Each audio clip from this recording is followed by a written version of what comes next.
A Turkish national student studying for a PhD in America was arrested by plainclothes Homeland Security officers and was targeted because she had an involvement sometime last year writing a op-ed opinion piece in her university paper stating that she believed that the state of Israel was not something to be condoned or supported, and because of this was targeted and arrested on March 25th, 2025.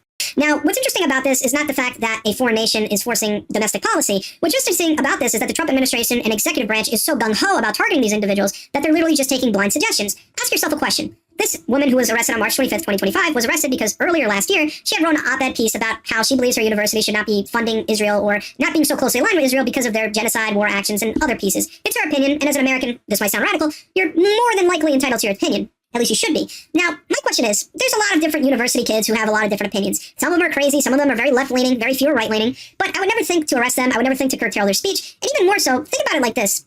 Is there anything really wrong about saying that a university or your place of work or anything of that matter should not support a nation that you believe, in your opinion, is wrong or is someone that you don't align with? If you were to write a letter to university saying that you don't believe you should be so gung-ho about getting into bed with China because of their human rights violations and their open concentration camps, if you write a letter saying that you don't believe you should be so gung-ho about getting into bed with the Russian government because of their actions in Ukraine or other type of ideological constraints, should you be arrested because you're saying some type of anti-foreign nation speech? I don't think so. And what's also very alarming about this is, think about what I just said. Wrote an op-ed piece at her university talking about how she does not support Israel. Now, that's not that necessarily crazy. What's crazy to me is how does the Homeland Security, 1 year later, know to look for this person? How do they know an op-ed piece, a small little article, was something that this person said, a naughty, naughty thought? Obviously, someone reported her. Obviously, someone was paying attention. Somebody was taking notes, writing down names, as if this was the McCarthy era, making sure to dot their I's and cross their T's to get every person's name that they may or may not be a citizen, they might be someone who is potentially vulnerable, and they can be made an example of. Make them shut up. Make them be quiet. Make them get deported, or at the very least fired, expelled, and have a hard time. Send a message to other Americans that if you open your mouth and say certain things about a foreign nation,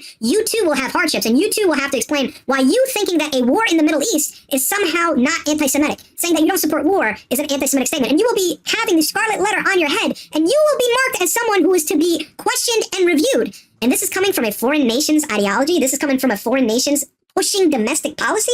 Are Americans this weak-willed to simply sit down and take this? Looks like they are, because the genius thing here is that they're targeting people who are supposedly un-American, people who might be Muslim, African, someone who doesn't look American. There's definitely a lot of white kids out there that are pro-Palestine, but you can shrug them off and brush them off as being dumb liberals. And we don't need to deport them, because if we did, that would end up creating a bigger chaos and bigger questions. Start off small. Go for the visa students. Go for the green card people. Go for the illegal immigrants. That's an easy given. And then from there, let's work towards the citizens. Let's get them fired. Let's get them expelled. Let's get them pushed out. Perhaps if they're the CEO of Ben & Jerry's, we'll fire them. We'll have the board get rid of them. And we'll slowly get these Americans to work, talk, and act the way they're supposed to. And I guess this is what America is. I guess this is the new world order where you need to be quiet, be careful, and you better not say what you're not supposed to say.